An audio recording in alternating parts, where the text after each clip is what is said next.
महल के भव्य भोज में लड़की की नजर जब उस हैंडसम राजकुमार पर पड़ी तो वह पहली ही नजर में उससे प्रेम कर बैठी। लेकिन उसी क्षण उसकी सुंदरता पर सम्राट की नजर पड़ गई। सम्राट ने उसे अपनी दिवंगत प्रिय के समान समझने की भूल कर दी और तुरंत आदेश जारी कर दिया कि उसे महल में लाया जाए। इस तरह वह युवती मजबूरन वृद्ध सम्राट से विवाह करने को बाध्य हो गई। जब विवाह की सेज पर उसका घूंघट उठाया गया तो सम्राट बेहद चौंक गए। उन्हें जल्द ही समझ आ गया कि नशे में उन्होंने गलती कर दी है। उन्होंने उसे छुआ तक नहीं। इसके बजाय अपराध बोध में डूबकर उन्होंने विवाह का मदिरा पिया और उसे शांतिपूर्वक सो जाने के लिए कहा। अगले दिन सम्राट ने अपने अपराध बोध के प्रायश्चित स्वरूप उसे गुई फेई उच्च पदस्थ उपपत्नी का खिताब दे दिया। यह भी कहा कि उसकी कम उम्र को देखते हुए उसे कड़े महल आचारों का पालन नहीं करना पड़ेगा। वह यहाँ अपने मन से रह सकती है। लड़की बहुत आभारी थी, लेकिन महल में पहला दिन होने के कारण उसने परंपरा निभाते हुए महारानी को प्रणाम करने का निर्णय लिया। परंतु महल के रास्तों से अनजान होने के कारण वह आधा घंटा देर से पहुंची। इससे अन्य उपपत्नियां नाराज हो गईं। एक चालाक उपपत्नी ने उसे पूरे दिन धूप में घुटनों के बल बाहर बैठने की सजा दे दी। तेज धूप में लड़की जल्द ही थककर बेहाल हो गई। जब वह बेहोशी के कगार पर पहुंची ही थी तभी राजकुमार वहां पहुंचे और उसे अपनी बाहों में उठा लिया। एक दासी ने उसे रोकने की कोशिश की, कहा कि दंड पूरा किए बिना लड़की को नहीं ले जाया जा सकता, पर राजकुमार अडिग रहे। वे उसे उठाकर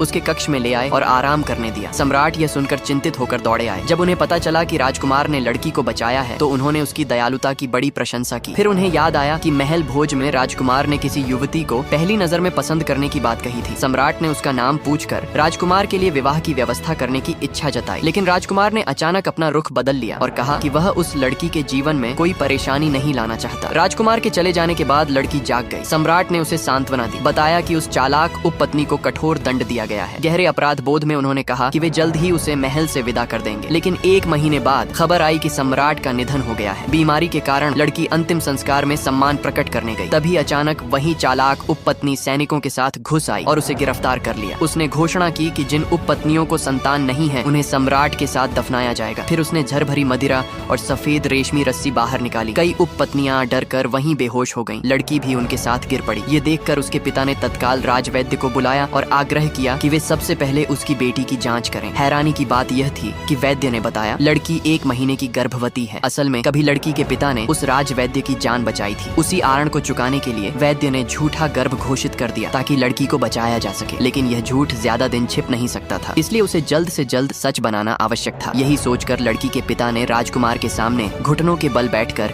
एक सौदा प्रस्तावित किया। उन्होंने कहा कि यदि राजकुमार उनकी बेटी को बचा ले तो वे राजकुमार को सिंहासन प्राप्त करने में पूरा सहयोग देंगे। रात के गहरे सन्नाटे में जब लड़की अपने कक्ष लौटी तो देखा कि राजकुमार आराम से बैठकर मदिरा पी रहे थे। वह उठे और धीरे धीरे उसकी ओर बढ़े और जैसे ही वे उसके करीब पहुंचे उन्होंने सबसे पहला शब्द कहा, माता महारानी।